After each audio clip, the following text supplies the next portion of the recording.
We'll call to order the meeting of the Mayor and Board of Aldermen for Tuesday, May the 18th. And the first thing I'll ask you to do is to adopt the agenda for the meeting. We have two additions. You have memos here. One is a resignation in the fire department, and the other is to hire both a full-time and a part-time communications officer for UPD. And then we have one item to remove, and that is number 7. Are there any other changes, Ashley? No, ma'am, that was all I had. Okay. Any other department head have a change? All right, if we could have a motion to accept the agenda with those 3 changes. So moved. Second. All in favor? Aye. Any opposed? A quick mayor's report. The Chamber of Commerce hosted their picnic at the Pavilion this past weekend, and I was honored to get to cut the ribbon indicating that Oxford is open for business. Our tax revenues indicate that we are definitely headed in the right direction. I'm really excited to read our tax revenues to you tonight that we received yesterday. And remember that the tax revenues that are received in May are a reflection of sales in March. So our sales tax figure came in at $1,053,709, and that's up $321,000 from last month, or 44% from last month, and it's up 49% from the same month last year. 2% food and beverage tax came in at $364,704. That's up from last month by $125,000 or 52%, and it's up 67% from the same month last year. The hotel motel tax is on the rebound, thank goodness. It came in at $35,952. It is up from last month by $11,000 or by 47%, and it's up 54% from the same month last year. So that is good news. And this past weekend, we had the Destination Oxford Cruise and Car Show and the Velvet Ditch Grand Fondo Bike Ride, and they were both very well attended, brought a lot of folks to our community and to the downtown area, and we've had a lot of good baseball weekends over the past few months, so we hope that we will see in baseball weekends both Ole Miss baseball and M-Trade Park baseball. So hopefully we will see these numbers continue to be steady. We had a meeting in Grenada this morning that Bart Robinson and I attended with our Transportation Commissioner and representatives from the 6 other counties in addition to Lafayette County that have a piece of Highway 7 that runs through them. We have formed the Commission for a Safer Highway 7, and we were excited to get together again. This commission is going to now formally adopt, I don't know, some type of structure, and we are going to have a unified voice so that we can ask for funding both at the state and the federal level as a unified voice. Highway 7 running from the top of the state to the Delta needs improvements. Now, not every bit of Highway 7 needs to be 4-laned. There are some that needs a turning lane, some that bridges need to be widened, things like that. So it's not just a 4-laning. We are requesting 4-laning, obviously, from the part that is on Highway 7 in Oxford down to the 7-9 split. But Highway 7 is in need of a lot of repairs all the way down. So you'll be hearing more about that in the coming months. East Jackson Avenue is closed to vehicles but open to pedestrians for the next several months as we create a gorgeous streetscape. The final product is going to be amazing and should be in place before the first football game. The next few months will prove without a doubt that progress is a pain. Y'all hang with us.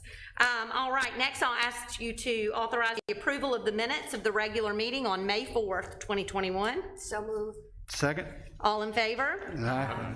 Any opposed? Authorize the approval of accounts for all departments. Move we pay the bills. Second. All in favor? Aye. Any opposed? All right, I'll ask you to consider the consent agenda with the 3 additions, the resignation in the fire department and the hiring of 2 employees, 1 full-time, 1 part-time in OPD as communications officers. Motion to approve the consent agenda. Second. All in favor? Aye. Any opposed?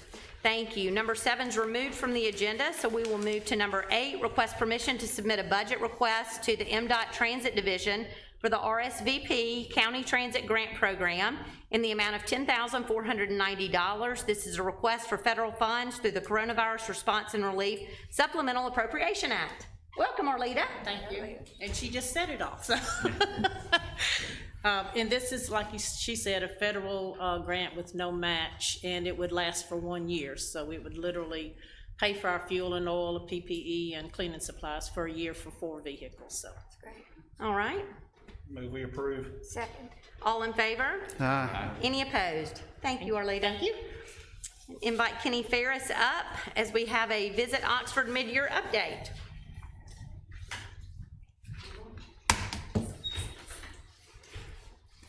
Good evening. Thanks for having me. I think the first thing that you have is the RAC card for tourism impact. So I'll go over that first and then the other.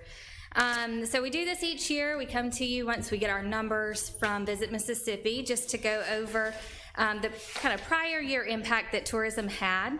So as you can see there, even though we were, of course, in a downturn for tourism through the pandemic, we still brought in $145.9 million that were spent by visitors to Oxford. So pretty impressive numbers considering where we started. And that results in $13.6 million in state and local taxes attributed to tourism spending here. So again, that's a consumption tax. It's something that visitors choose to spend because they want to travel here, whether it's due to sports or leisure, meeting, events, what have you. But we know that that gives us and affords us many amenities here in town. So one thing that we do kind of in our industry is a household tax relief. So if you divide the number of households in Lafayette County by that 13.6 million, it gives us kind of a tax household savings. So in other words, if we wanted to still have everything that we have due to tourism dollars, but we didn't have any tourists to come and spend the dollars here, we would need to make that up with our citizens in household taxes. So that's just to kind of explain that. And then the state level is a lot lower than ours at 610. So, you know, it's a really big deal here in Oxford. Our visitor spending is certainly something I know that we all treasure and enjoy having. So also jobs that are directly attributed to tourism in Oxford, it makes up 7.9% of all jobs, 2,045. And of course that was a down year. So on the back, I put kind of the last 3 years. We're normally in the upper 177 million, somewhere in there. And of course, we lost a good bit of jobs last year. So normally it's around 2,200 jobs. But I feel really good about things. So seeing projections for our hotels from April, we don't have the tax numbers yet, but we get a report, and it was the same as it was pre-corona. So we think that we'll see big things for our next couple of tax checks that are coming in, like the mayor said. So, and then moving on to that mid-year report. This report shows data and projects, just kind of our scope of work at Visit Oxford from the start of the fiscal year in October through March.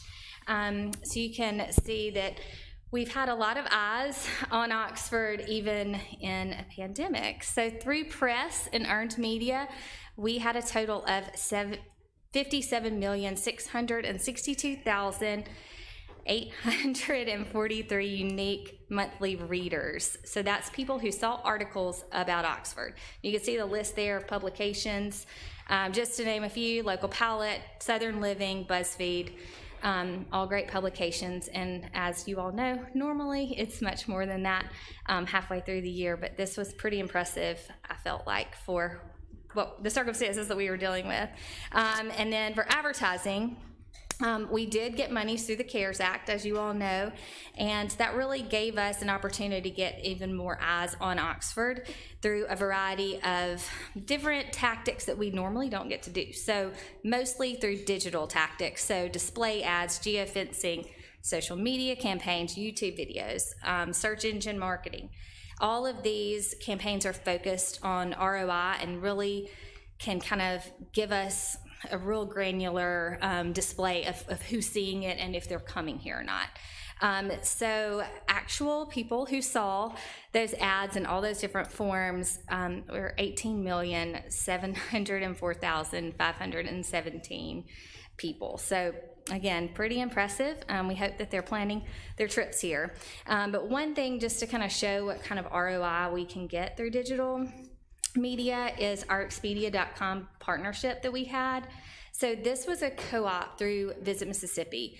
Normally, we haven't been offered this co-op. We're all lobbying very hard that they'll continue things like this for the local partners. But you can see there that we had a total of 10 million impressions, and then that led to 6,413 people clicking to learn more about Oxford, so they went to our website. And then we can go even further because it's Expedia and you book directly from that. 1,712 actual nights booked from our spend on this ad, which was a total of $244,670 in revenue to our local hotels. So that, the other part of that that's impressive is that was just January to March this year. So all those people have already come. That's how quick the turnaround is for this digital marketing. We spent $10,000 on that. Again, it was a co-op. Normally it would have cost $25,000. We're hoping Visit Mississippi will keep doing things like that. But we are thrilled overall for our different digital formats that we were able to do. And because we were able to do these, we really feel like it's positioned us in a place where we know what works. So we were able to kind of take a step back. We got the CARES money. We were able to pump a lot of money into certain baskets. And I feel like it's given us the tools that we need to go forward. Some things that we got to try that we don't normally get to try that were also exciting were streaming TV and radio ads. So that's like Hulu, Fire Stick. Now, you wouldn't have been served these ads because you're here. So people ask us that all the time. I don't see the ads. That's because we're not targeting you. We're targeting the visitor. So we were able to do a lot of new and exciting things that we don't normally get to do, direct mailers, and a lot of targeted media. So we were going to a certain profile of person with an IP address and really kind of following them around the internet, which is a little scary. But those are all things that we can do. One thing that we're working on that's similar to the Expedia partnership is conversion marketing. So in other words, it would capture your mobile ID, it would capture your credit card information, and then it would also know when those two items were here in Oxford visiting. So it's nothing scary. We wouldn't know that, say, John was here, but we would know that someone like him with his spending habits, his interests were here, and then we would know how to then retarget that. Picking on you, sorry, to get him to come back. So again, I prefer these types of ad spends to, say, print publications because we can really get the ROI. But of course, we still did a lot of print ads, Garden and Gun, Oxford American, Nashville Lifestyles, Living Blues, just to name a few. And then for the first time, we had billboards. So we had billboards on I-55, north and south of Batesville, and then in Tupelo. We felt like this was a really popular thing as so many people were getting out and road tripping through the pandemic. And then social media. We all know this has kind of become the source of information and news, not just ways to keep up with friends we haven't seen in a while. So we really realized this through the pandemic that it was kind of the most valuable tool that we had at Visit Oxford to kind of get the Oxford message out. And then we were able to kind of back that up with ads to serve people on their social media platforms. And I really want to stress and make sure that you see those numbers. That's just October to March growth.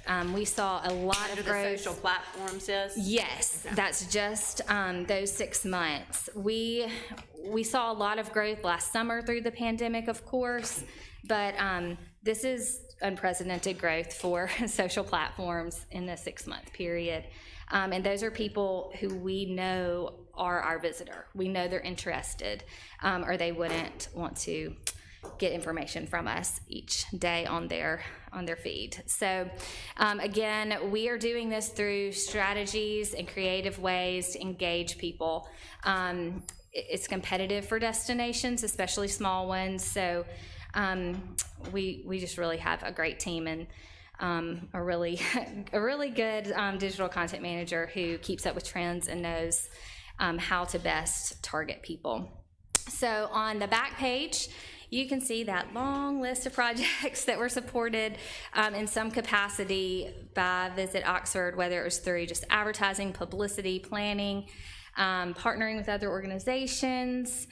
I think that due to strained circumstances, we were able to pull off a good number of things with a lot of community partners. So thrilled for that. And then Oxford Partnerships money, just from October again to the end of March, we have funded 12 events at $45,600, which is 10,320 visitors to Oxford. Now, some of those are virtual. SFA and Oxford Film Fest, as you know, were both virtual, but they were year-long, and so they were putting the Oxford message out every time they were sending online movies or podcasts to their meeting attendees. And then Share Oxford, just as a reminder, that is our hospitality training program. So we were able to do that even virtually. This is for frontline workers. So the first people who come, the first people that you would see as a visitor to Oxford. So the person checking you in at the hotel, a restaurant employee, we work with all of those business owners to try and train their employees ever so often, just so they'll know what's going on in Oxford. We know that people are not coming to the visitor center first, so they're kind of our eyes and ears on the ground. And then I wanted to include this tourism impact from M-Trade Park. Even though this is not for the time period of the rest of the information, this is actually February to October, but I didn't have time to come and tell you this data before now, and it's important. Thank you for allowing youth sports to happen last summer. It really carried our hotels through the dark days of the pandemic, and I know that y'all know that, but just as an example, so that you can understand the impact that we have here with youth sports, baseball visitors, and this is the travel teams. This is not, OPC. This is people who came into town. So from baseball, we had 15,240 visitors. You can see the breakdown of where they were from, which resulted in $3,068,000. And that's just restaurants and hotel. We can't track the convenience items and all of that, because we don't have that other software that I was telling you about yet. And then in softball, 680 visitors. You can see the breakdown there and what that resulted in. $802,000 spent in restaurants and hotels for a total of $3,807,400. That's huge. And that comes from a really close partnership with our staff and the M-Trade Park staff to make sure that these coaches are getting rooms here in Oxford. That hasn't always been the case, and we've come a long way. The hotels believe in it now, and we're really able to make some differences there. And then we were able to expand kind of our program of work with Holly Jolly Holidays. You all know about that, and thank you again for allowing that to happen. Those outdoor activities that were fun. Not really a tractor, but an attraction for people who were either already here or people who maybe could have come up for the weekend. So we hope to grow that and expand it in the future. And then just for upcoming, so you'll know what we're doing, we will be putting a lot of emphasis on meeting planners. So we're going to be hosting a meeting FAM, so familiarization tour of meeting planners, this summer with the conference center and with several restaurants and hotels around town. We're going to bring them here and see if we can get their incentive groups, their meetings, their associations to come here. We're working with small market meetings. So it's big meetings, but they like small markets. So Oxford's perfect. They like to be about an hour away from a international airport. They like a smaller town feel. They want to have all the culture and amenities of a small town, but They can bring, anywhere from 300 to 500 people groups into town. So we are putting a lot of emphasis behind that. And of course, you can see there all of the list of things that are still to happen through the end of the fiscal year. So that's what we're doing over Well, at you've Visit not sat down Oxford. in a year, so thank you. We haven't, but it's been fun, Thank you and for- thank y'all for the support. Well, thank you for being creative through a year that was probably as difficult on the tourism industry as any industry out there, and for finding creative ways to serve and to get people safely into Oxford, and we very much appreciate your dedication. Thank y'all, appreciate Yep, it. thank you. Thank you. That's great. Jimmy? Next, we'll have request permission to apply for FEMA public assistance for the winter storm event that occurred in February 2021, and to designate Jimmy Allgood as the applicant agent for the city of Oxford. Yes, Lafayette County was one of 31 counties that was declared by the president in a federal declaration, so that opens the door for us to ask for public assistance funds to recoup some of what we spent on the recovery from the storm and road clearing operations and those types of things. Move we approve. Second. All right, any questions? All in favor? Aye. Any opposed? Authorize the mayor to sign the local state agreement to receive MEMA public assistance funds for the damages that occurred during the winter storm on February 2021. Same thing here, this is just a document that the mayor will sign to open this door for these funds. Second. All in favor? Aye. Any opposed? And Jimmy, stick with us. Let's discuss COVID-19 current restrictions and guidelines, and we'll start by looking at the numbers as we have for the past year and a half. Okay, today's numbers from the state, I'm gonna start with the state level because it's kind of confusing with that. The state reported 608 cases today. Only 202 of those cases are for today.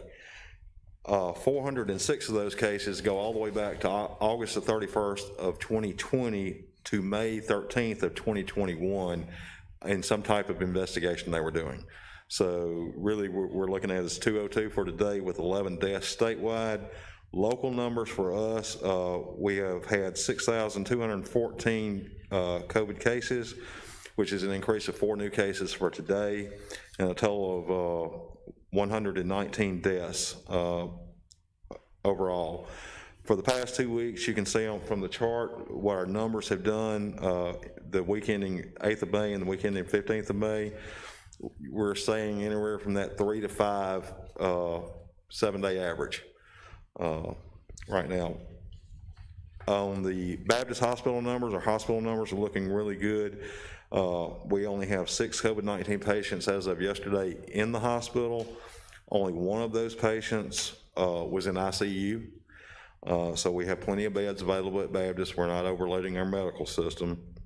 And as of 8 a.m., I think I've got the date wrong for that.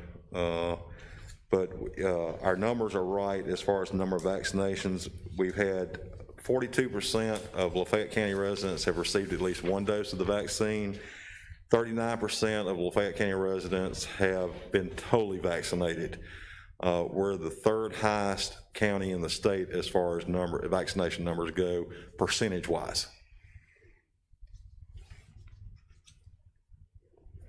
All right, does anybody have any questions for Jimmy regarding these numbers or vaccinations or what have you? The vaccinations are now walk-in rather than drive-through. so- Walk-in with no appointment necessary at the walk-in sites. Any walk-in site in the state that's a state-sponsored walk-in site, no appointment is necessary. You can walk in and receive your first or second shot. So I think that's important for the public to know. People think they've got to be making an appointment to go, and now you can just walk in the conference center and get your first or second dose. So, That's correct. So the thing that has changed in the past few days, and we have been very diligent to follow the CDC's recommendations for the past, 14, 15 months now. And the CDC recommends as of this week that it is safe for those who have been fully vaccinated, and it's 2 weeks after their second shot, to stop wearing masks, both inside and outside. They do say that it is still important for those who have not been vaccinated to continue to wear masks. So that would be, you know, this board would have to vote to make that change. As of right now, we have still said that in all city buildings, everyone is required to wear a mask. So I throw that out to you about how we move forward and what your thoughts are on the CDC's recommendation and how to follow it. Well, I mean, I think if it's coming from the CDC, it's going to follow the science, and I think we should ease up on the restrictions of mask if you've been vaccinated. So are you talking about, I mean, we're really just talking about city buildings. Yeah, city buildings. I think for our employees, if you've been vaccinated, I don't think you should have to have a mask. Okay. Any other thoughts? No, I agree. I mean, I don't, you know, we're back to the same thing that it is nationally and everywhere else. I mean, it's gonna be the honor system, but, you know, I think if you've been vaccinated and the CDC thinks it's fully safe, I don't think that we should require a mask. Well, you know, you say it would have to be fully the honor system. We had, when we made a decision on following policy for our employees, had employees fill out a form. Of course, we did not require anyone to have a vaccination, but they filled out a form, and if they are vaccinated and get COVID, then they get 2 weeks of admin time to be off. If they chose not to be vaccinated and get COVID, then it would be the same as if they got the flu or the stomach virus or anything else if they had not chosen to have the vaccination. So I guess my question to you all is what we need to adopt a policy for our city buildings as we have done. What does that policy look like to y'all? Pope, my question, any HIPAA concerns? No, I think you can require everyone to be vaccinated. If you can require that everybody be vaccinated, I can check this tomorrow, but I presume you can find out whether they've been vaccinated. I think you have the authority to require it. If you have that authority, then surely you have the authority to know whether they have or not. I got Braxton to send all of you today the list of departments and the number of employees that have been vaccinated. I'd have to pull it up again to quote it. But what was the percentage overall of city employees? Is around 40%, as I recall, that have been vaccinated. You know, I would love for us to find a way to encourage. I know that we can't offer any specific incentives, which is what we have looked into for the past few days, trying to find a way. I'd much rather incentivize someone to take the shot than be, you know, determined on saying, than penalize them for not wearing the mask. So I'd rather find a way to encourage you to get the vaccination. But at the same time, we're not really penalizing. We're just following the science. If you've been vaccinated. That's right. That's right. That's right. I'd mentioned that to several board members that we were looking at ways to offer incentives and can't find a way legally to be able to do that in a way that would be effective. Approximately 45% of the city employees have been fully vaccinated. And you have a list by department of what that looks like. So how do y'all want to proceed? Well, Pope, can you clarify, did you say we can require city employees to be vaccinated? Well, I looked at this several months ago, and I think you could at the time, and it could have even been in the very earliest stages before the vaccinations were available. I'm pretty sure an employer may require it. There are going to be some exceptions, some medical exceptions that are addressed on an accommodating case-by-case basis, but I think generally you can,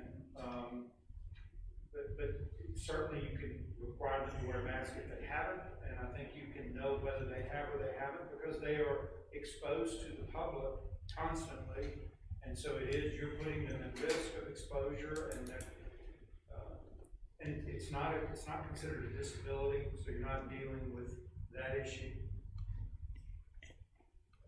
Still remains a choice for the employee to get vaccinated or to wear the mask. Right. And we had that discussion at the beginning. We still wanted to leave it as Right. a choice. Well, I'm not I've ready been to go clear, down I don't that want to path. say that anybody has to take the vaccination. right. I just think as long as the CDC says, if you've not had it, you should wear a Wear a mask, mask. then That we should we ask our can. employees to wear a We mask. can enforce that, I think. Yes. Yeah, And, okay. I think I would like for us to look at OPC kind of separately because of the summer program with 200 kids in the building. I think we should require them to follow whatever protocol the public school is implementing for their summer. They're doing summer school this summer. The elementary school at least is. So if they're requiring all the children and all the staff to wear masks, then I think that's what we should do. I think we ought to follow CDC. Yeah, I was gonna say, I think we especially just on need to follow outdoor the signs. activities. I mean, I don't know what the science is on that, but I don't see why we Well, should, we should try to Well, change they, it. you know, they have required the children to, of course, none of them are vaccinated. I was gonna say, none of the children you're talking about have had the opportunity to be vaccinated. Right, that just opened up a few days ago. Oh, to age 5? No, not that, to the age 12 and above. 12. and up. But isn't that when our day camp stops? Age 12? 13. Oh, 13, okay. I was just thinking it's Keisha, mainly do they youngers. Are they gonna require all teachers to wear masks, whether they're vaccinated or not? We're still in this. Okay, that's the I think that's your difference. governor's order, that's state. Yeah, That's the state governor this time. dictated separately for school districts schools. and everyone else, Okay, so. so Yes. did he say that the teachers have to wear masks regardless of whether they're We're still in vaccinated? that. Okay, so then they need to follow that, of course. I think the CDC actually said that, if I'm not mistaken. I think that was all from, for, The latest executive order is broken down into schools, K through 12, and all others is how they've broken it down, so. Okay, so what does that motion look like for city buildings? And if you wanna consider OPC as separate from city building, I mean, as a separate, Mayor, I want to clarify too, when I said we're up to the honor system, I wasn't talking about the employees, because we'll know, I'm talking about people walking in here to pay their taxes Sure. and anything else, that's where the honor system is. yeah, we will Because we still can't, encourage people. we're not gonna make people Right. bring a vaccination card. Right, no, heaven's sake. Yeah, okay, So you need a motion? mm-hmm, I think we reduce our mask restrictions in the city of Oxford. City buildings, for employees, if you've had the vaccination, you no longer are required to wear a mask. If city employees have not had the vaccination, you are required to wear the mask. And as far as the public is concerned, we're not requiring masks in city buildings. Unless they've been vaccinated, but we don't have. We don't know. yet. We don't know If that. they hadn't been yet. Yeah, and I guess we would put up signage to that effect. sure. Yes. I mean, one of the, I know that you're in a motion, but for discussion, one of the hardware stores in town basically has a sign up following CDC. If you've been vaccinated, mask not required. Right. If you haven't been vaccinated, a mask is highly recommended. Yeah, that sounds good. that I'll second Jason's motion. All right, now that did not specify OPC any differently than every other, so I don't know if you wanna, Say that James. OPC needs to follow the governor's order. are you comfortable adding that to your motion? Yeah, or but are no? we gonna do that question? For camps. I got a question, yeah, is that for camps or is that for just, I mean, Well, it's different for kids, so we would follow it for children, for the children's programs. all right, so I guess the question I have, for the children program, we're gonna require a mask. And then for the buildings though, if, Then it would be the same as other city buildings. okay, all right, and I think what we ought to do, let's finish this motion and then make another motion for the camp. Separate one, okay. Okay, so for city buildings, as if I understand the motion correctly, you're saying let's follow the CDC's recommendation. If you have been vaccinated, you no longer have to wear a mask. If you have not, then you are still to follow the CDC orders of wearing a mask. If you're a city employee, we will ask the public to have the same restriction if they are willing. So that's a Correct. motion. Is there a second? All right, all in favor? Aye. Any opposed? All right, and is there a second motion? Mayor, let me Yes. put this one. The CDC, I just researched it real quick. They're saying that for summer camps right now, they still recommend following the operational strategy for K through 12 schools that has been in place previously, which would mean mask, social distancing, everything for the summer camps until they come out and change it. This is current as of now. Okay, so we would be following the CDC requirement for summer what I thought camps it was. at Yeah. OPC. Yes, you would. Which which is masks for everybody and social distancing. Correct. So I make that motion. And All right. I'll second it. And a second, all in favor? Aye. Any opposed? All right, thank you. Anything else that y'all want to discuss regarding COVID restrictions and guidelines? All right, then, thank you, Jimmy. We'll move to consider the revocation of licenses for outdoor seating. The last time y'all discussed this, we said we were gonna come back at the, after graduation, which was this week, which was this past weekend was the final graduation, and discuss whether or not we continue it or if we revoke it at the end of May. And I think the consensus at the time was that you thought you'd revoke it at the end of May, but it's up for your discussion. All right. So we had, as Bart just said, allowed it to go until the end of May, and then at that point in time, we would take down all of these metal barriers, and all of these restaurants were made aware of that, and we would proceed to work ways for them to have outdoor dining again, but not with the makeshift sidewalks and metal barriers. So that is what we've relayed to those restaurants, that would end the end of May, but we had not voted to do that. We said we'd consider it again at this second meeting. So what are your thoughts? If there is a motion to do that, could the motion include and place the parking places back into the parking facilities, Yes, since they were declared so? yes, absolutely. But we're still gonna keep the few pickup. Yeah, they were, y'all made it. No, y'all had- we said that we would remove all of that at the same Everything, time. okay. That's what we said at the last meeting. That doesn't have to, I mean, No, that's I'm fine. throwing it all back out there. I move what Pope said. Okay, so then I would need a motion, please. That's what John did. John did. Oh, he said Second. motion, what he said, okay. Second. So that means that all outdoor dining and curbside service hoods will be removed. Those parking spaces will be placed back into the parking inventory after the last day of May. Yep. All right, we have a motion and a second. All in favor? Aye. Any opposed? Thank you. All right, I've got so many papers up here. A quick update on our Animal Resource Center that I am super excited about.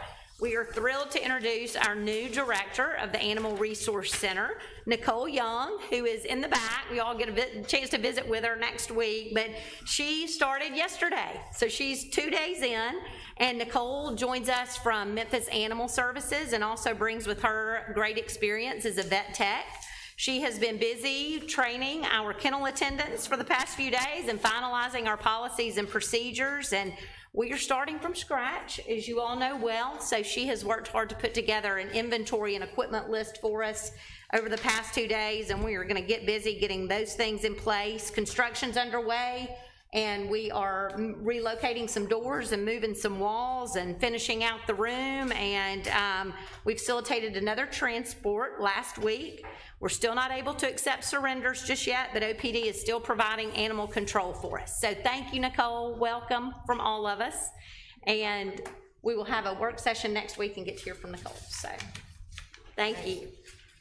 All right, next on our agenda is the first reading of a proposed ordinance amending Chapter 94, Section 94-58, garbage and recycling collection fees established to add roll-off services. Amberlyn? Good evening. Good evening. It's so good not to have my mask on. I'm vaccinated. Yeah, I'm getting texts. Can we take our mask off? And But first, let me apologize. I had no lipstick in my purse. I guess the minutes have to be approved first. I'm just sitting too close. I am doing it right. I can take my You mask go off, ahead and right? approve these and we'll take it off. Okay, this is basically housekeeping. We added roll-off services for ourselves, but we don't have anything to properly bill customers.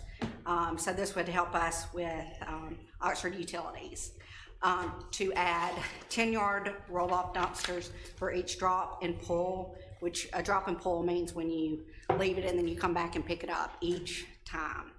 10-yard will be $100, 12-yard will be $125, 14-yard will be $150, 16-yard will be $175, 20-yard would be $200, and a 30-yard will be $275. That's the first. Garbage and recycling collection fee established. So is this garbage, is this rubbish? This is more, when y'all approved this last year, this was more for our move in, move out, helping with our apartment complexes. Yeah. We'll have apartment complexes, and for busy game weekends, sometimes people Yeah. request a roll-off at their business, that kind of thing. So it will be when those services are requested. So this is just the first reading. We'll have a second reading and public hearing at the next meeting. Does anyone on the board have a question for Amberlyn regarding that? Does this get into any construction debris? No, we will. So it's we will- only residential, This is currently commercial residential? We do have, it set, our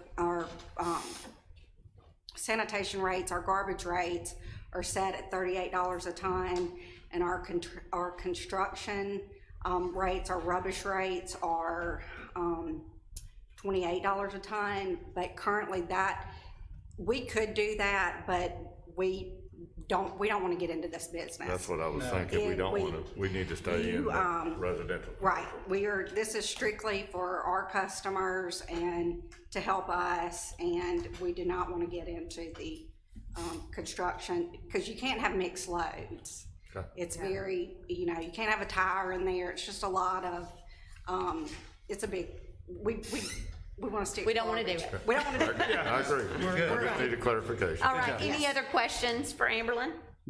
All right, then we will see this again at the next meeting. Thank you.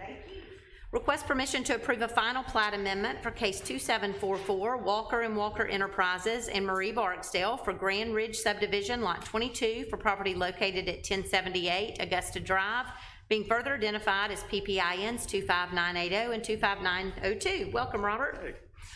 The applicant is requesting approval for a final plat amendment for Lot 22 of the Grand Ridge subdivision in the Grand Oaks PUD. The subdivision amendment is proposed to facilitate a land swap between the two property owners, which will allow the owner of Lot 22 to accommodate a patio that was built over the property line. Engineering has provided comments related to technical modifications to the plat, which have been addressed and may be found in the staff report. At the May 10th, 2021 Planning Commission meeting, the Planning Commission unanimously recommended approval of the request for final plat amendment for Grand Ridge subdivision, lot 22, with the conditions that are listed in the staff report. I move for approval. Second. All in favor? Any opposed? Thank you, Robert. Request permission to approve a final plat amendment for case 2742, Blake Barnes, for lots 1 through 6 of the Williamsburg subdivision, for property located on Williamsburg Cove, being further identified as PPINs 8858, 32963, 32964, 32965, 32966, and 32968. Yes, ma'am. This request is to clean up lot lines of 6 single-family lots of the Williamsburg subdivision plat. It was originally recorded in 2009, and the lots exist along Williamsburg Cove, a cul-de-sac west of Jeff Davis Extended. The applicant is requesting the plat amendment so that each house will be within its own lot lines. There's currently 3 houses that extend over property lines. Setback variance was also approved at the May 2021 Planning Commission meeting. Planning staff has not received any questions or complaints from the public, and the amendment at the May meeting was unanimously recommended for approval as well. Staff understands the historical issues that exist related to this subdivision and its creation over a decade ago. Staff believes it is necessary to amend these lot lines so that each house exists solely on an individual lot. Staff recommends approval with the conditions stated in your report. I move to approve. Second. All right, any questions? All in favor? Any opposed? Thank you, Gray. Third reading and vote on a proposed ordinance amending the City of Oxford Land Development Code Articles 2, 3, 4, 7, 9, and 10, case 2722. Good evening. We're requesting your approval of the proposed modifications to the Land Development Code. As previously discussed, we have not received any comment or made any modifications since this was recommended for approval by the Planning Commission. All right, you've all got that before you. Are there any questions for Ben?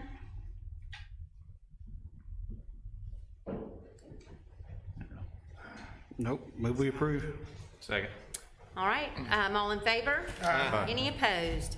Second reading, public hearing, and vote on a proposed ordinance amending Chapter 34, Article 3, sound of the City of Oxford Code of Ordinances. Ben?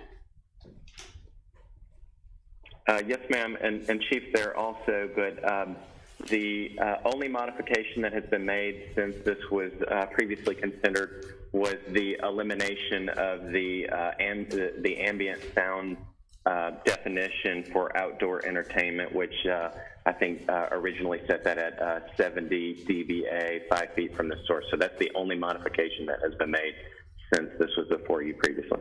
So that's on page 3 for you all that are looking at it on your screen. And if you recall, we took that out for clarification. That's right.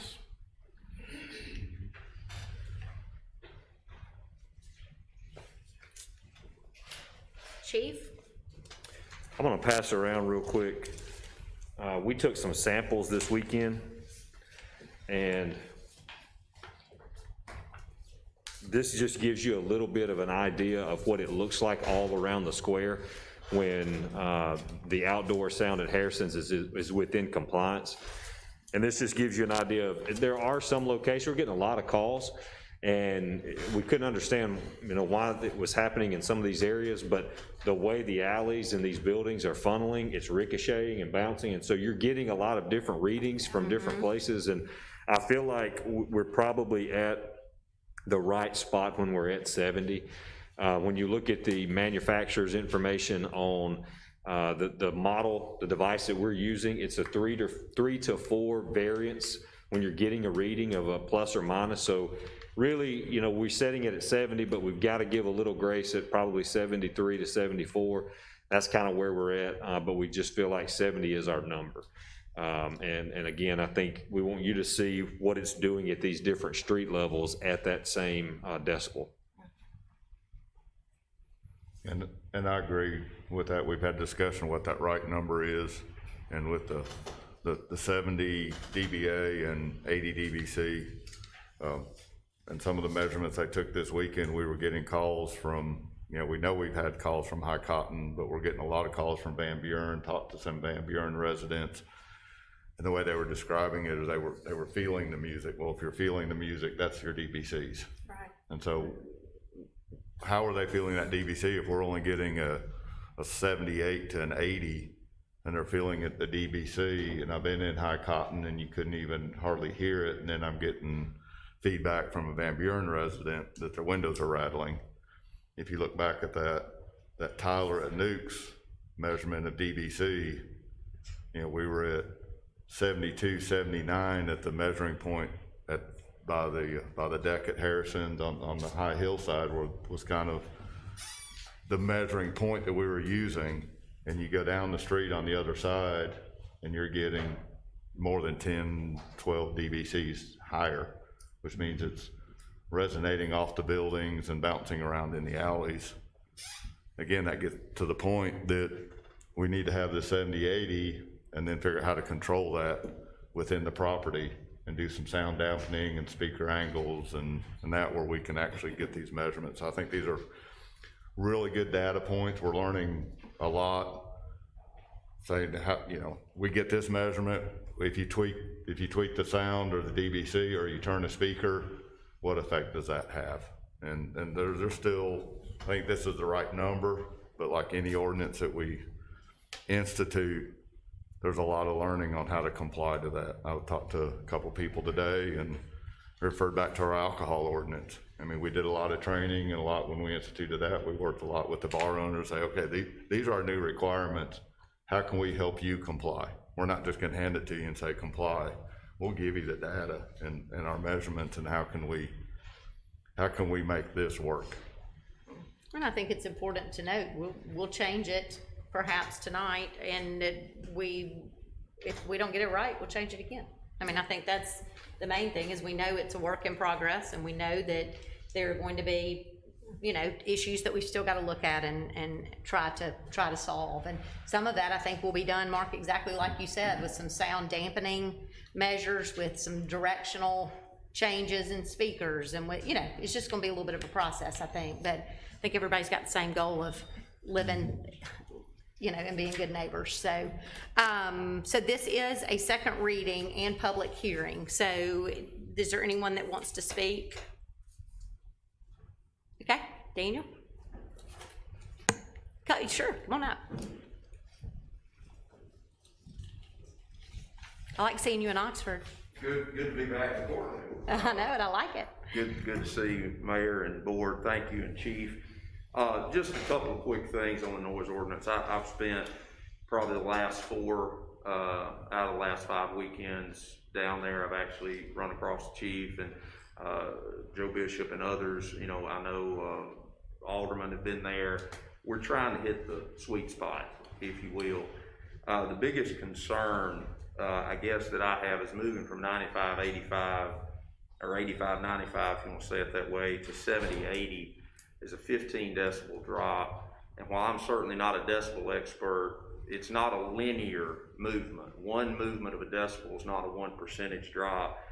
And I just would encourage and ask, I guess, of the board as you move through this process, that we look at the professionals that were engaged to try to get it right to start with.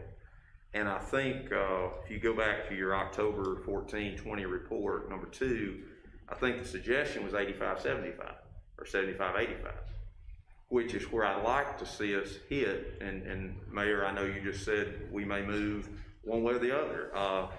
But it's my understanding, and again, I would go back to the professionals that you guys engaged, but the reduction of 10 decibels of dBA is the same as a reduction of half as loud as what you hear.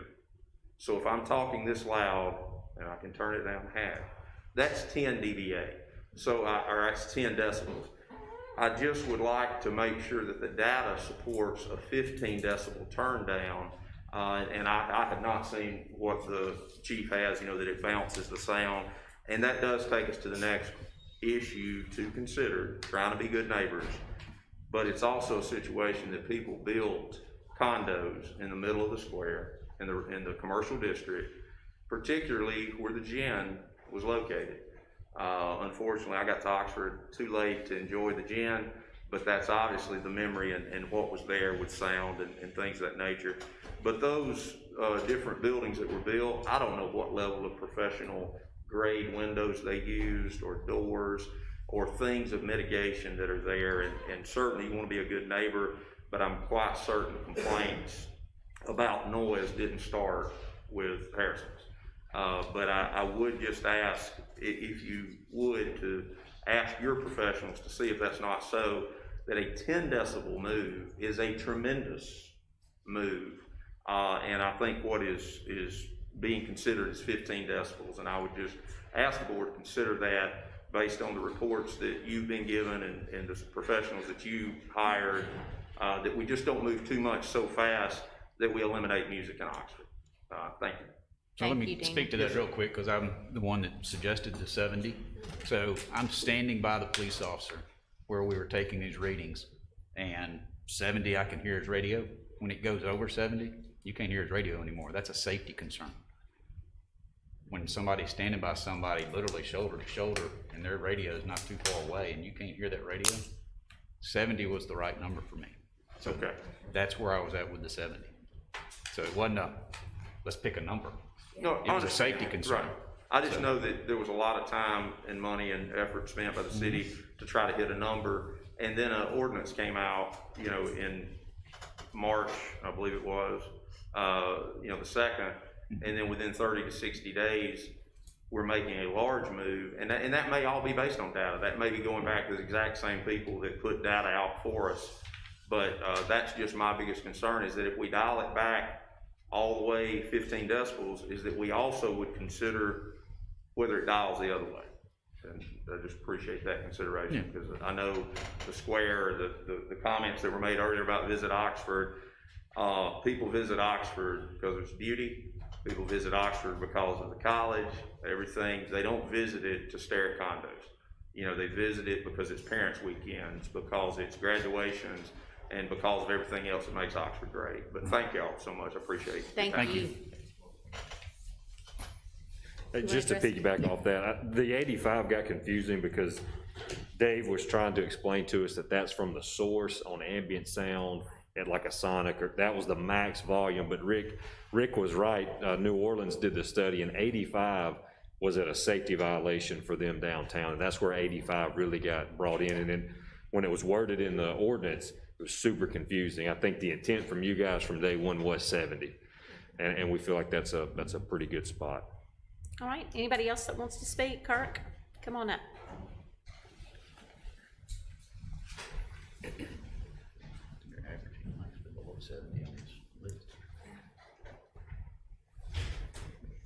Thank you. Kind of feel like this is a little bit counterpoint. I represent the homeowners that are next door.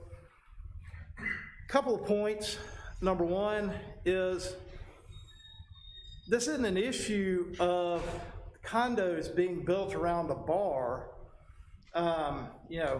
This is an issue of a bar with no walls being dropped into condos that were first built. The plat for the Van Buren was September of '03, High Cotton, July of '07, the Ice House, August of '08, and Harrison Square was 2019. These residences were built in an area of the square that is away from where the traditional bars and restaurants were. And to now ask for these homeowners to have to listen to music till 11 o'clock at night before they can go to bed is unfair to keep one business going. And we believe that because these are residences, that the residential limits should apply of 65 and 70. Now, Mr. Woolworth, Dr. Woolworth, who's also advising Harrison as well as the city, which we believe is a conflict of interest, said in his last report attached to the proposed ordinance changes on, I guess, May 4th, in his report, that as per our discussions, a 500-foot buffer between the pubs with music and the residential allows the current levels to be acceptable. In this case, outdoor entertainment, historic urban district, maybe 75, or a potential 10 p.m. time limit. Well, measuring these from the only open bar, the distances are 36.5 feet to High Cotton, 50.4 feet to Harrison Square, 106.4 feet to the Van Buren. Well within that 500-foot limit. And I know the chief has stated that there were some complaints, and I have heard those complaints, including people that sleep with CPAPs, being able to hear the music over their CPAP machines. So we would like to ask that the ordinance be limited to the 65 and 70 decibels within 200 feet of a residence, which I believe, and I may be wrong, is what the Lamar Yard would have to deal with because they're adjacent to residential buildings. Additionally, in 34-66 and 67, if you accept the changes to 70, the 3467 needs to be amended because those are, it talks about any bar in the urban historic district can be at 85, just to avoid any conflict. We would recommend that that be changed. Also, hang on, Kurt, I want to make sure, Kurt. I'm sorry. So number 2 under 34-67. Yes, ma'am. No, number one. Okay, One. I got you. Sorry. Sorry, I just want to make sure I had that down. You know, and then additionally, in 34-72, the fine of $1,000 is a cost of doing business if you're making $30,000 or $40,000 a night. And we would like for the board to consider at least either beefing up those restrictions or adding something that if there are multiple violations, you know, in a certain time period. So there's been a lot of talk about numbers and decibels. And I guess that's the only way you can, is Dr. Woolworth said, that you can try to control this is through decibels and time, which is trying to legislate physics. But to my clients, the effect on their ability to enjoy their property is real and will also have an effect on the value of their property. So we would ask that it be to 65 and 70, and those other suggestions that we gave. Thank you. Thank you, Kirk. All right, is there anybody else that wants to make any comment? All right, Chief, do you have anything else? Mayor, I had, we received an email from Ed Movitz that I forwarded to the planning department, and they're making that part of the public record. Okay. All right, so this is a second, we advertise it as a second reading, a public hearing, and vote. So is it the board's wishes to vote tonight or to have a third reading and vote? I think we could go ahead and vote tonight. Yeah, we're not making any Not further making any changes changes. tonight. Yep. Or I'll make the motion to leave it at 70 and 80, I'll second. All right, any other comments? knowing that this is a work in progress. All in favor? Aye. Any opposed? Thank you. Request permission for the mayor to sign the SRO agreement with the Oxford School District for the 2021-2022 year. Mayor, we followed the same template that we did last year, except we added that the schools would pay for an officer to go to the national SRO conference. The city has kind of fit the bill on that, but they've agreed to do that for us. That was the only modification. So moved. Second. All in favor? Any opposed? Thank you. Request permission for the Oxford Juneteenth Festival to use the area around Martin Luther King Jr. Drive and Washington Avenue near the Boys and Girls Club on June 19th, 2021 from 5 p.m. to 8 p.m. Keisha, you wanna make that motion? Yep, sorry. No, I said you wanna make that motion. Put them back to back so you didn't have to. Where you going? Where you going? Juneteenth. Oh. She's in Can't do charge that of it. either? Oh. I'll make that motion. Second. All right. A Calling her motion, in here to make.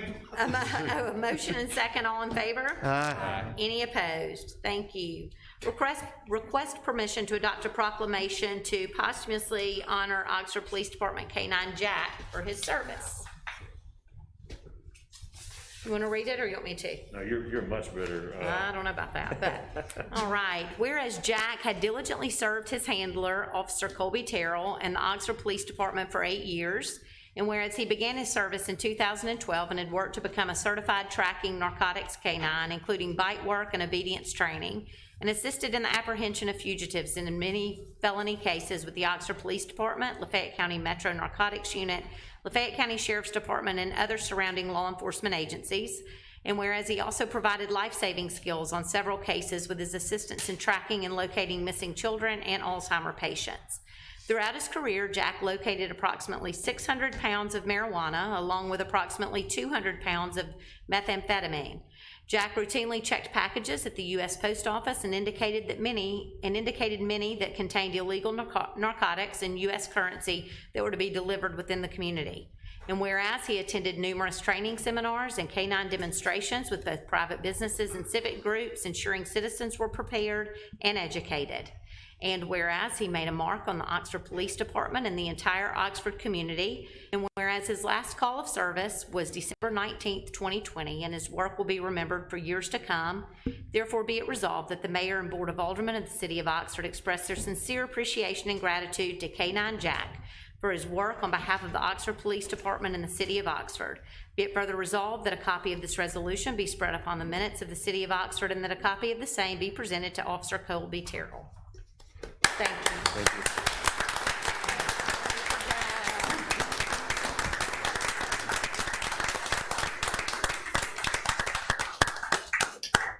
I need a motion to accept that resolution.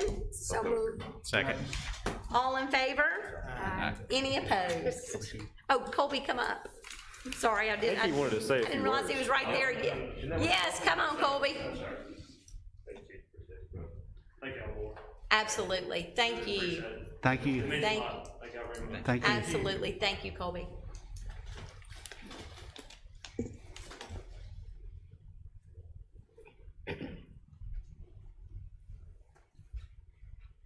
All right, request permission to apply for the Victims of Crime Act and Stop Services Training Officer and Prosecutors Violence Against Women Formula Grant to support victims of interpersonal violence and other crimes. Chief? Mayor, this is something we discussed with Ms. Valerie Booth's position on the community response team and making her a full-time employee.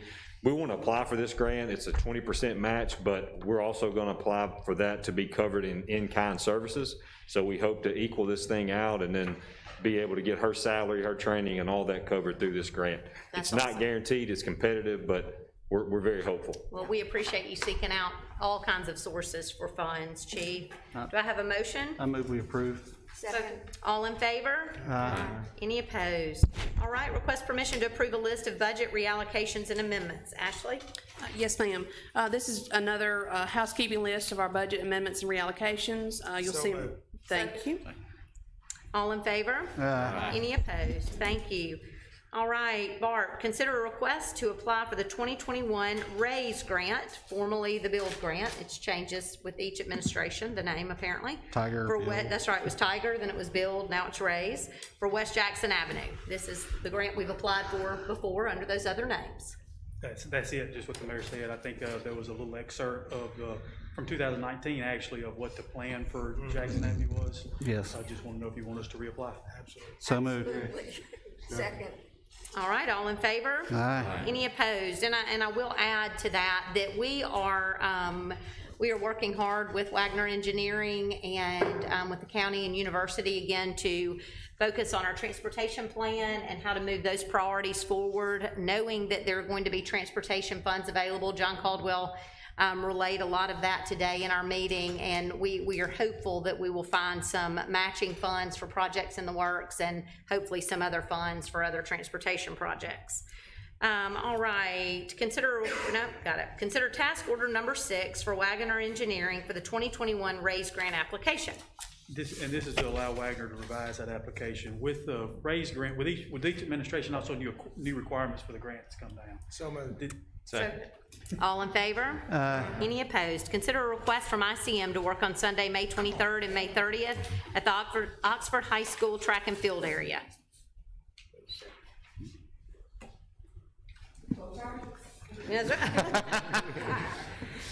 Yes, the ICM is requesting permission, and this is only in the event of rain, and they're just removing the surface of the track and field, so they're just gonna have one skid steer out there. They're not gonna have trucks hauling off anything. So if you wanna approve. So moved. Second. All in favor? Any opposed? Thank you, Rihanna. Consider a sole source purchase from Shoreline for kennels for the Oxford Animal Resource Center. And you got the information in your packet, including the price and the sole source letter from Shoreline. These are the kennels recommended by our consultant and 2 other animal shelters that we visited, and we'd like to move forward with the order. They last forever. Yeah, they're pretty amazing. We saw them both in Tupelo and Memphis as we toured, and no, that's what we need to go with. Second. Was that a motion? Yes. That was her motion. Hey, Okay, Second. all right, all in favor? Any opposed? Thank you. Consider a request from the Ole Miss Athletics Association to host the annual Square Jam on October 23rd at 6:30 p.m. in the parking area in front of City Hall. This love may be that. a true sign that we're coming out. That's right. I know, it makes me excited to see that. restrictions. But the university is ready to move forward with their plans. They wanted to get approval for the October 23rd date before they move forward. So moved. Second. All right, all in favor? Any opposed? All right, consider a resolution approving the interlocal agreement with Lafayette County in connection with the TIF associated with the Lamar development. Bart, And we'll it's let gonna you be get hard to started. talk about 30 without talking about 31 also. That's right. So 31 is the development agreement. But if you remember, the reason that we've held up on the development agreement is because we wanted to get the interlocal with the county in place. The county did not hear the interlocal yesterday morning. There was some issues last Friday that they wanted to have revised. So if you approve the interlocal, it would be contingent on council approval and with some minor modifications. There's some language in that resolution in section 4 on page 3 that allows those minor modifications. But the big thing for you to be aware of is that the county is only interested in participating with the roundabout portion of the TIF. So that would put the county and city as partners in the TIF for the roundabout portion, and the city as responsible for the whatever items that y'all choose in the development agreement, be solely responsible for any other items that you choose in the development agreement that we'll talk about next. So if you would approve this contingent on council approval, then we can move forward. If not, we'll answer any questions or try to answer any questions you have about the interlocal agreement. All right. Any questions about that? So the roundabout, that is the high ticket item of this That is the high ticket item. Their estimate on the roundabout is roughly $1,339,795. Thank you. I know y'all couldn't do it any other way, but we almost needed to approve the interlocal agreement with the county first, since we all probably know we were gonna do the roundabout before we even talk about the rest of the stuff, but I don't know. Well, that's what it's asking for. Oh, I thought it was the other way around. Yeah, no, the interlocal's the first item on the agenda. Okay, I And got the- you. And Yeah. and now realize when you're still approving the interlocal prior to the county approving it. Right. And there could still be some minor modifications. They would be in Well, the minor percentages. I make that motion that we. Contingent upon. Contingent upon Yeah. the, Council approval. Second. All right, all in favor? Aye. Any opposed? Thank you. All right, now we'll consider the development reimbursement agreement for the TIF associated with the Lamar. And I will point out, most of you, I'm sure have seen it by now, but you have the TIF revenue for the project. You've got also this list that gives you kind of the menu of, or that's what I've been calling it, I'm sure that's not what they call it, but The the à la menu carte. of items, and with a breakdown of those prices. Yeah. Go ahead, Bart. So as the development agreement is drafted in front of you now, it includes those items at the bottom of the page that the mayor called the menu, the Main Street roadway and utility cost, the North Lamar Boulevard connection improvements, including the traffic signal, the Molly Bar connection improvement, which is the roundabout, the North Lamar sidewalk improvements, and the Chickasaw Road sidewalk improvements. That totals estimated construction cost of just over $2.4 million. The remaining is cost of issuance, are the cost on top of the 2.4 that we would end up paying if we issued the total amount of bonds. Chris Gers is here to answer any questions, and I'll try to answer anything that you have and walk through the discussion. so the other 500,000 basically are fees? Yeah, it is, and Chris could probably address that better than I can, but that's correct. So Bart, if the base figure for the TIF is lower, then the fees would be lower proportionately? I believe that's correct. Okay.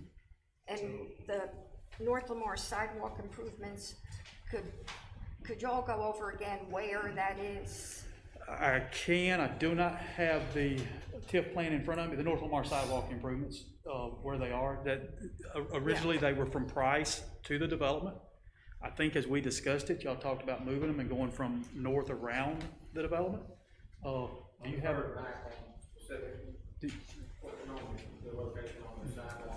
I just didn't bring the TIF plan back with me. While Mike's coming forward, one important distinction is on the 500,000 or so,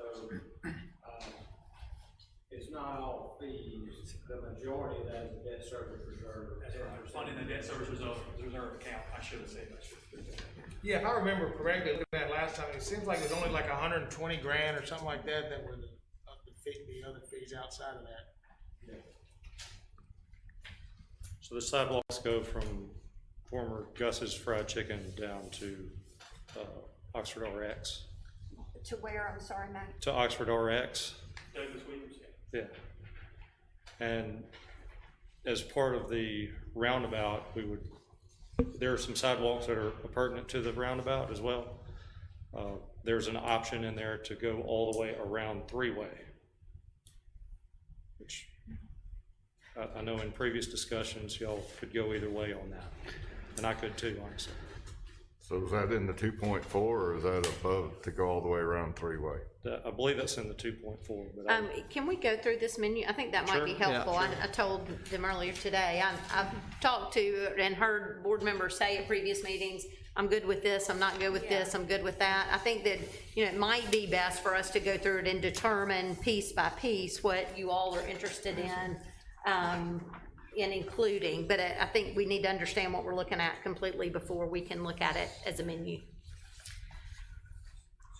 So we talk about logo, you want me to name them off and tell you the cost, projected cost? Yeah, everybody's got this sheet in front of them, but just so that they know exactly what. So at the bottom of the sheet where it says overall TIF improvements, we got the Main Street roadway and utility infrastructure costs. This is the roadway from North Lamar to Molly Bar through the development, and I'm assuming it includes, I remember it including water and sewer and street lighting, if I remember correctly.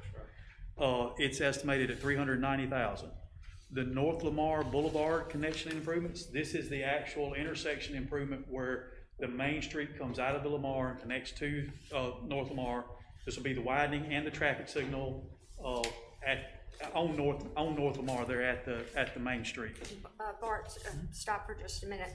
That traffic signal thing, didn't we determine at one point, or somebody did, that traffic signal probably won't be needed until the project is almost completed? We did determine at one time that there was a percentage of the overall development and we had that number of that would have to be, that would need, before that traffic signal was required, there was a percentage of the overall development. Now, I guess this would, but obviously you're not gonna pay for it to issue TIF bonds for it if you decide to go with this until it's done, because these are actually reimbursement costs. So you're not gonna, you would not pay for it until you're actually reimbursing the improvement cost. The Malabar Road connection improvements, this is the roundabout, this is the big ticket item we talked about. This is where the Main Street would connect to Malabar. It would be a roundabout that would include Chickasaw, Malabar, and the Main Street all into one roundabout. And even though we've just agreed to the interlocal with that, meaning we're gonna do that, but if we didn't agree to the roundabout, then the rest of this, most of it wouldn't even count, because that's Main Street that goes into that. If you didn't approve the roundabout, I'm saying, well, it doesn't matter, but I mean, the Main Street is now moving into the roundabout. That's correct. Originally it was not. That's correct. Okay. And then the North Lamar sidewalk improvements, just as Mac just stated, those go from, across from Handy Handy or Oxford RX to the main entrance where we're talking about the traffic signal would be. Which is where the old Gus's Fried Chicken was. Right, but you're saying that the 274 is only that far, so that wouldn't be around. That would not carry you north around. But that's what the next item is. Well, no, the Chickasaw Road sidewalk improvements are actually what it says. Okay, so the ones that go around are not on here anymore. No, these are the same costs we looked at total. Okay. And Chickasaw Road had a couple of blanks in it, if you'll remember. There were some blanks in front that we left out in front of some existing residents that we did not include in the sidewalk costs. Okay, so any questions for Mac, or for Chris is raising his hand? What you got? I have one brief comment on the spreadsheet that shows the projected taxes related to debt service and county participation. Historically, when cities and counties participate, as the case with Oxford Commons, at the end of the day, if you're in it at the same ratio, like Oxford Commons was, take the total revenue of the city and county and the debt service, divide the debt service, and that gives you the percentage of revenue that each city and county would pay. And even though the county has a position, they only want to participate in the roundabout construction. If you look, if we issue bonds 2 years from now and the debt service begins, based on the revenue streams, after year 4, the city and county are participating on a pro rata basis based on projections. So I just ask the board to consider the county's in it as much as they are going to be in it for all practical purposes as they are in the previous joint city-county deal. And I wouldn't, if I were sitting in your shoes tonight, I wouldn't let the county's limitation on the interlocal determine which of these improvements you do, because they're in it with you dollar for dollar, basically. And if you look at the run on 17 years, the city's projected to receive about 10 million. $10.7 million in total revenue against 2.7 in principal and interest on the bonds, which is 25% of the total revenue over the life of the project. And the county is projected to receive 4.7 million in ad valorem taxes, paying 1.1 million in principal and interest on the bond, which is 24% of their total revenue. The discrepancy on paper, based on projections, is just the difference in year 3 and 4. So they're basically in it with you at the same level they are the previous project. Is a lot of that based on the fact that the interest is, you're paying a lot more interest early on? Well, it's just that the county's limitation when the revenues are ramping up is limited to 45%, but in year 4, you start on a pro rata basis, based solely on the projections, which, that's, thank you, Matt. And I guess one question we had was about where the sidewalks are going, and we thought they were going all the way around three-way. But really, if you're walking down the sidewalk, you would walk, if you're going on North Lamar, you could go down Main Street, because it would have sidewalks all the way over to Chickasaw. the roundabout in Chickasaw. So if you were actually out on a walk, going somewhere, you wouldn't want to go all the way around the three-way intersection anyway. Right. And question on from Oxford RX to Price Street, what was the reasoning for taking that sidewalk out at one point? I thought it was in there. Yes, it was. I think it's going to be difficult to keep it within ADA compliance, and you know that it slopes down into the parking lot, stay barely in the. I think this is all kind of subject to some engineering work. That's going to be a really tough spot. I'd like for that to be there for personal reasons, but it'd be a tough one to execute. Yeah. All right, so what is y'all's preference? Do you want to go through it and choose which items? Is there a motion to proceed in a certain way? What's the board's feeling on this? I would like to go through each item because I'm still not sold on Main Street. I feel Main Street is gonna happen if we're in or if we're out. Okay, or do we all, yeah, no, I think that's a great point. I guess we could probably start by saying, does everyone agree that the Molly Bar Road connection improvements and roundabout is to be included? Yes. Seems like that's the one thing that I felt like everybody agreed upon. Okay, so then Keisha, you're talking about the first item on the list, the $390,000 Yes. for the Main Street roadway and utility infrastructure cost. Yes. Okay, anybody? Yeah, I agree to eliminate that. I think it ought to be in there. I just think it helps the project move along faster, gets it developed quicker, gets our tax revenues up faster. Depending on, you know, if he holds off on building that, your tax revenues won't come up as fast. I mean, it just won't progress as your roundabout has progressed, as your red lights have done. If there's not a street there, Yeah. I don't know why we're moving forward as fast. I guess that's what I'm saying. Well, I'll just say this, I was one of the first ones that day that said, you know, I don't know about paying for his water and sewer and lights on Main Street when it would have to be done anyway, but to me, if I think the reason I think it needs to be included now is because that's part of the whole, that's gonna accelerate us getting this tax revenue going. I don't know if you all read that article that was forwarded to us today, where it talked about, you know, a TIF being used for things that probably would not get done otherwise. And I agree that with Keisha, that Main Street's gonna get done. It's gonna get done whether we do this TIF or not. So we should kind of concentrate on things that wouldn't necessarily be done and things that are gonna help other citizens besides just the residents of that development. And certainly the roundabout was that, and I'm kind of thinking about maybe that North Lamar sidewalk. I think Okay. I mean, back again with John, I mean, I think this whole project is a set in motion, move forward kind of deal.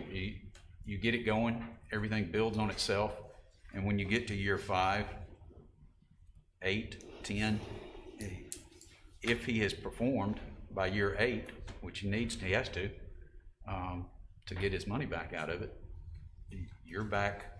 You're grossing. You've $1 million. you're well above your 3 million that you're into it. And you don't think that that would happen without? I don't know that it any would of happen without in a, the two? I think it would happen, but I don't know that it would happen all at the same time. If he's working on the roundabout and working on the stuff out on Lamar, at some point, the bank's gonna say, wait a minute, let's hold off a second and look at this thing. I think the bank would look at it as a whole project instead of piecing it out. While I certainly appreciate the fact that there are things that will happen, could happen with or without the city's participation, at the end of the day, after all of us are gone, it's the city's street. It's just like a new North Lamar. It's just like a new Molly Bar. It's not mine. It's the city's. I just don't see people using the main street instead of just hitting the roundabout and making the right on North Lamar. And I think Main Street would be specifically for the development, and it doesn't serve a lot of citizens if you don't live or work in the. So if you come up Molly Bar, it would be, Quicker. in my mind, a whole lot quicker, because you're gonna come around a roundabout and only hit 1 red light. If you come through 3-way, you're gonna hit 2 red lights. If you're, I mean, you've got 2 more traffic there at 3-way and everything, when you're going that way.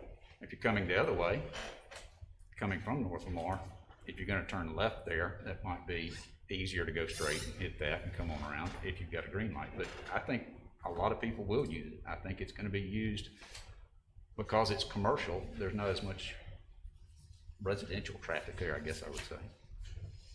It won't be at 8 o'clock in the morning or 7:45 or whatever when your schools are in. I think it's a quicker route than going through a residential neighborhood or coming on a 3-way where you've got so much Winchester traffic.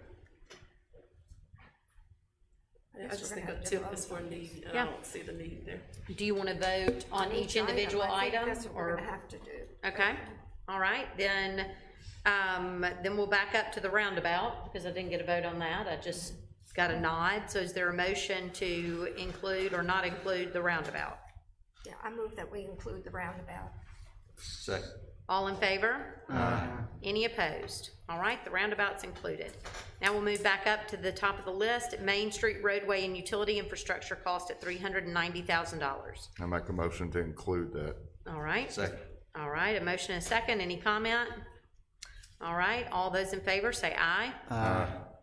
Those opposed? No. No. All right, that motion that motion passes, so Main Street roadway and utility infrastructure is included.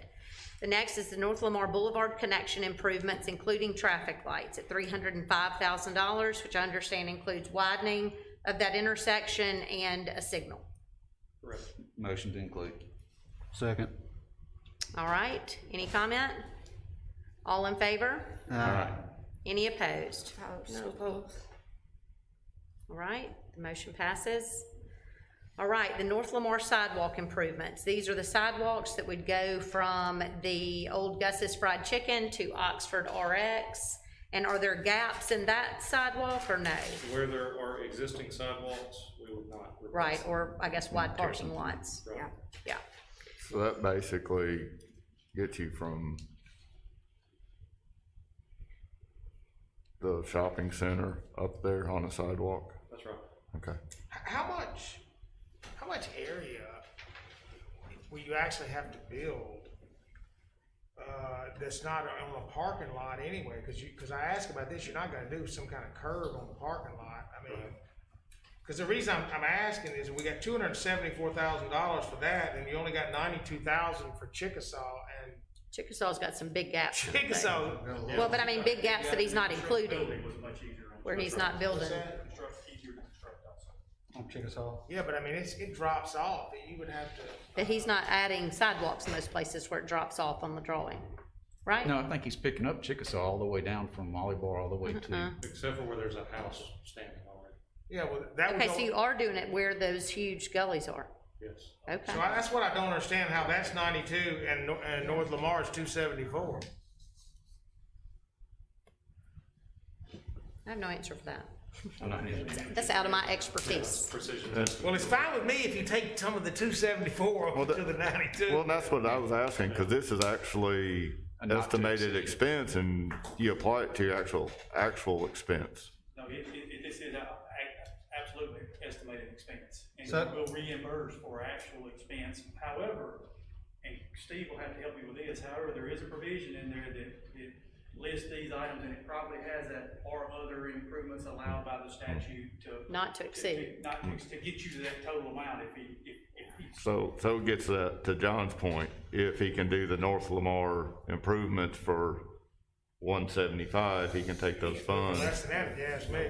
He can take those funds and shift them to another acceptable use. Yes. Okay. which would be Chickasaw next down the line, Well, if I remember correctly. given the pricing environment that's occurred since this estimate was made, Right. I've got my fingers doubt. crossed that there's enough. All right, so, I will ask the question on North Lamar sidewalk improvements. So moved. Second. All in favor? Any opposed? All right, Chickasaw Road sidewalk improvements at $92,000. So moved. Second. All right, any comment? All in favor? Any opposed? Opposed. All right, that passes. So, whole thing. the whole thing passes at $2,401, $401,482. Thank you. All right, thank you, Mac. All right, so now back So into now the back development to the agreement. other, yeah. There's a couple other decisions you need to make in front of the development agreement. I'm probably gonna ask Steve Pittman to come up and help me with it. One, I think it's in section K, isn't it, Steve? Come on, I'll let you explain it, because I'll botch it. It's to do with what we do with the funds until bond is issued. Thank you, Steve Pittman, again, glad to be with you. As written, well, you have two options in paragraph K on page, what version do they have? They have your version, it's just not the one with the comments on the side. Okay, on page 4, paragraph K, you're gonna have two options. What the developer is requesting is that any increment that comes in before the bonds are issued, that Ashley segregate those funds once they're identified, and that those funds be used to fund the debt service reserve fund. The other option is that as the increment comes in before the bonds are issued, then the city just uses those funds in the general fund, and the debt service reserve fund be funded out of bond proceeds. So as we discussed a minute ago, you had $2.9 million in capital TIF, we had 2.4 that were estimated spending, so a large portion of that was debt service reserve fund. So that, if you fund it that way, then that's all good. If you fund it this way, then the debt service reserve fund that we had in the 2.9 million could be additional expense that they're allowed to use to make up those infrastructure costs. Is that clear as mud? So we're not maxed at 2.9 at that point, we're maxed at, No, you're maxed at 2.9 when you approve it. okay. But your 2.9 for the bonds that you're gonna issue. So the actual, I guess, expense may could be in excess of 2.9 if we're funding the debt service Issuance bond, costs. reserve fund out of the increment. Ashley, is there any advantage to, from your perspective, to one or the other of these options? I mean, the way we did the commons is we just started collecting the increment and let it build until y'all issue the bonds, and it was there to use toward any of the expenses that we had on those bonds, or for the debt service, either way. Chris, and that, I mean, that's the way we, The comments was absolutely that way. It Yeah. was absolutely the way this is written currently. Mhm. But that was just It an was, option for you to. and the Commons is a very large development. This one's not so much, so I don't figure this is gonna be as cumbersome as the Commons one was. Commons is 700 acres, and this is 48. Another distinction, this agreement as written limits a maximum reimbursement for expenses at 2.5 million.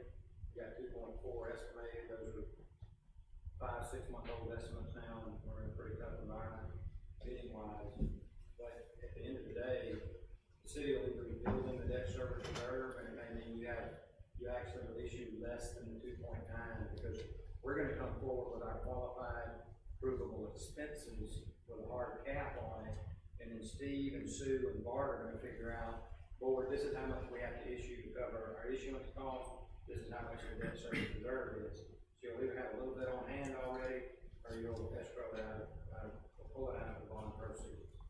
It seems like the earlier we could, it seems like the earlier we could get that in reserve from a time value of money would be better. And that way, as we get into year 7 and 8, we start realizing more tax And income I set it all off of aside, it's in its own fund, it's there, you know, we can watch and see how it's growing, how the values go up, and it's fairly simple to keep up with on the front end I like mean, it's that. one of those, it's part of the base of TIF, it's tax money we don't have now, that's not in our budget, so as it comes in, we might as well set it aside to pay this debt service off. That's correct. The other thing you don't wanna do is start, if we're 3 or 4 years out, Ashley knows this very well, but you don't wanna start putting it in the general fund and spending. Now it's time to issue the bonds, and you go, wait a minute, we've been spending 50,000 a year over here, so it's just good practice, I think, on y'all's side, it really doesn't make a big difference to max. Sure, I think this board decided with Oxford Commons that we were okay with doing it with taxes we had not realized yet, so that we didn't get into that predicament. It wasn't trying to back something back out of our general operating, so I would say nobody's changed their mind on how that works. So do we need to keep looking at the interest rates on this as far as when we issue the bonds? Well, they have to build up the taxes before, Yeah, they I mean, can't so issue you don't. until they ask for them. Yeah. Yeah, I mean, this is gonna be a while. Yeah, I think even under Chris's projections, under best scenario, you're not issuing any debt, until 2023.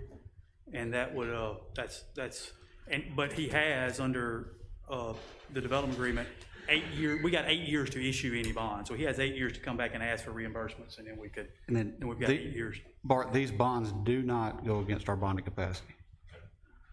No. And they're also 15-year bonds. Yeah, I so mean, that's but that's been a sticking point in the past.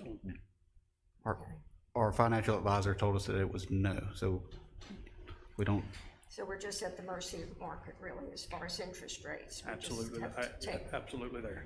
We have to pay 4%, we're working on a project, we're gonna close in June, a month from now, and we got quoted 2.75%. Yeah. But that's today. That's today, exactly. Okay. All right, So do we need to make any think you decision need on to- that, or is that how it's written? That is has written, we'll make any changes we needed to based on that. I think there was 2 options in there Steve was talking about, but you Yep. need to approve it as discussed, and we'll make the changes. all righty. Do we have a motion to that effect? Motion made. Second. All right, any comment? All in favor? Any opposed? Discuss a TIF proposal, TIF plan, and resolution of intent from Oxford Farms to connect Oxford Way to Belt Boulevard. Feel like I need a break after that one. So this is the first time that I guess that you've discussed this as a group for sure. This TIF proposal would allow Oxford Farms to construct a road from the roundabout on Oxford Way north to Belt Boulevard. If you'll remember when when the hospital was constructed, they deeded us a right-of-way, a strip of property along the western edge of their property, coming by the substation, by Shallow subdivision, all the way to their southern property line. Oxford Farms has through several iterations, has played with ways to connect to the hospital and the hospital property. I think we've always encouraged them to go to this location because we had a right of way, we knew it would be allowed. So they have come to us with a proposal to construct that road using a TIF, or TIF financing. So there's a couple things you're looking at here. Obviously the discussion of the TIF proposal. I'll be glad to answer any questions I can as far as the location of the road and the roadway and you know, anything you want to there. Or we can move straight into the TIF plan, which is it's the same discussion really. Bart, I have a bigger exhibit of the road that is attached to that. Yeah, I would like to see that. This is Ward 3, and I'm keenly interested in this road. We've talked about it for a long time, or I have anyway, with folks. I'm good. Well, it's pretty much Thank the you. same as what we've got. Okay. Hey, Bart, can you hand one to Brian Heineman? Please. Here's one extra. A couple of things that I want to say about this road. One is that I feel like eventually, you know, the hospital has been resistant as far as talking about connecting to an additional road. I think eventually they'll realize how much they need that road. Right. And will connect. I'm pretty confident of that. The other thing is Shiloh Drive. If you'll look there where you see Shiloh subdivision, which there's, I don't know, approximately 80 households there. I would have guessed Yeah. 150%. Maybe more. But it connects with that road, and it would be so helpful for people in that subdivision who are heading for South Lamar, for the South Oxford campus, for Highway 7, to be able to use that road instead of what they do now, and that is go onto Old Taylor Road to get to South Lamar. And it really, really adds to the congestion at peak times. So if we're looking at how it would help the community in general, besides just the development, that would be an argument for that. And the last thing that this is a question, the price seems way higher than what it appears that other roads have cost. What is it, 5.9? Is that 4.5 is the reimbursable cost to the overall cap on the bonds of 5.25, I believe. Okay. But, and I would like for somebody to explain to me why, if all that this entails is that road, why it would cost so much. And also we need to, if this is an intent resolution, we should say something about connecting it to Shiloh Drive. And I think we can cover that in the plan. What you would do tonight, if you wanted to move forward, is you would adopt the resolution setting the public hearing for the TIF plan. And I will tell you that resolution that you have in front of you that's in your big packet has the wrong dates in it. We would correct that. But we would correct those dates and get it publicized as a public hearing for the TIF plan. As far as the connecting to Shiloh Drive, I think that can be covered under the TIF plan, or I know it could be covered when we get to the development agreement stage. We could probably cover it in both places, quite honestly. As far as the cost goes, now just a Google Map cost estimate from more than a year ago, I believe. I had it at just under $3 million. Now, you know, I can tell you as you've heard, you know, we'll continue to hear I don't know what that means today. Yeah. We've learned that in several situations so far. We just bid a project that was, you know, 130%, 1.3 times higher than our cost estimate. So we know. How long is it? How long is the road? About a mile? It's actually, I think I saw it in the TIF plan.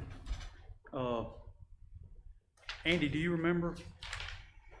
I don't have it with me. I may have it. Hang on.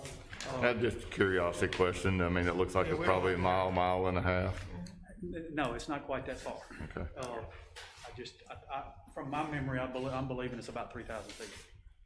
So, I mean, it sounds like I'm talking out of both sides of my mouth because we just voted on a road, although it was part of a bigger project. I'm okay with the intent resolution going forward and looking at this closer, but I still, I mean, most people build roads because they want to develop both sides of the property. And, you know, that's one of my, you know, I'm just curious about going through a TIF to help somebody build a road. Well, to develop on both sides of the road, I guess, is what their intent is. I know, that's what I mean, but all developers build roads. Yeah. That's what they have to do. That's all I was saying. And the only where this one is different in that is there is the I'm gonna call it the northern half of that road that the only part that is fully developed on one side, I'll say, because Shiloh's on one side, and then you have the hospital property on the other. Now that's about the northern half of it. The southern half of it is absolutely in Oxford Farms. I have a question, and I guess I should have checked on this previously. What is the zoning right there on, not where the hospital is, but the other part? From Shiloh down. The part that's in Oxford Farms, Yeah. it is part of their PUD or. I know, so, and but it's, Andy, do you know what? I do know we even looked at condo, Say RA or RB? No, well, there's not a RB anymore. But Yeah. we looked at condos. Neighborhood NR, It's not neighborhood residential. right? Yeah. We did look at condos on the very southern portion of that leg at one time, and so I do know that the very southern, right at the roundabout, was, Right on that will- road. Yeah. is a multifamily type zone. I mean, if you just look at the traditional land development code, as you move away from the road, you get less dense. So you would expect that to be less dense development as you move north. Right.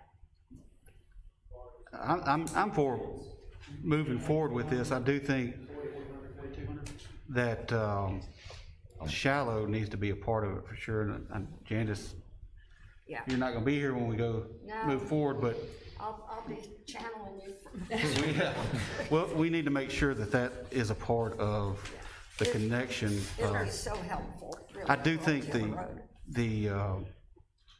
you know, it's one way to get a road done and have some connectivity, and that's what we're always looking for. But again, our bonding capacity is not, in half of this, you know, really more than half of this road is not in the development. The Right. And that's part of it that I actually do like. Yeah. I lean back, you know what I mean? It's not, It helps us it does further. help out the hospital and Shiloh. It helps us further our interconnectivity that we're focused on and not overbuilding and then thinking about the roads. It allows us to get the road in place.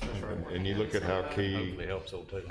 how key the connector roads have been through there between Old Taylor Road and Belk and Oxford Farms, and how you can get from the university to South Lamar to that area of town without being on University Avenue or South Lamar. So it's those roads are being well used and reducing traffic load on other roads. And I think this will definitely help Old Taylor Road for sure. No doubt.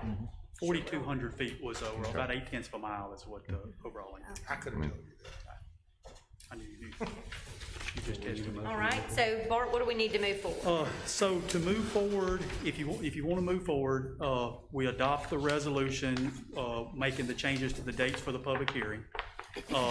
Things for you to think about as we move forward is amounts, just like you were talking about. It's the same thing you've seen before with a 75% sizing of no greater than 75% of your increment.